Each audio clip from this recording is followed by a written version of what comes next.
Hello ఎవరు.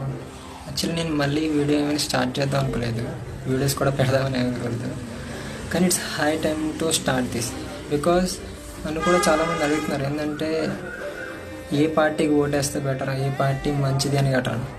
ఇక్కడ మంచి పార్టీలు ఏమీ లేవని నన్ను అడిగితే చాలా తక్కువ మంది ఉన్నారు, మంచి నాయకులు ఉన్నారు. కాకపోతే పొలిటీషియన్స్ కొంతమంది ఫర్ సపోజ్ కొన్ని పార్టీ యొక్క ఎజెండాస్ తీసుకుంటే ఎలా ఉన్నాయంటే వాళ్ళు ఫోకస్ చేసింది ఫ్రీబీస్ మీదే. మనకి ఫ్రీబీస్ వద్దండి, మనకు కావాల్సింది ఏంటి, డెవలప్మెంట్, కొన్ని సోషల్ వెల్ఫేర్ స్కీమ్స్ కూడా కొన్ని చాలా మంచివి ఉంటాయి.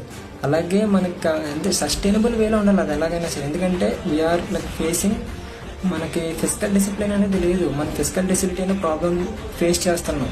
ఈ టైంలో మనకి ఫ్రీబీస్ అనేవి అనవసరం. ఎవరికి కూడా తినడానికి తిండి, ఉండడానికి ఇల్లు, కట్టుకోవడానికి బట్టలు లేకుండా ఎవరు లేరండి. అలా లేని వాళ్ళు చాలా తక్కువ మంది ఉన్నారు. సో వాళ్ళకి చాలా ఉపయోగపడుతుంది తప్ప మిగతా వాళ్ళందరికీ కూడా ఇదేం ఉపయోగపడదు కదా.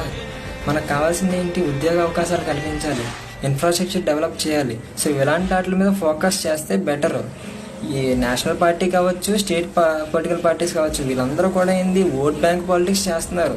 సో ఇలాంటి టైంలో మనం చాలా వైజ్గా చూస్ చేసుకోవాలి, లేకపోతే ఖచ్చితంగా మనమే బాధపడతాం.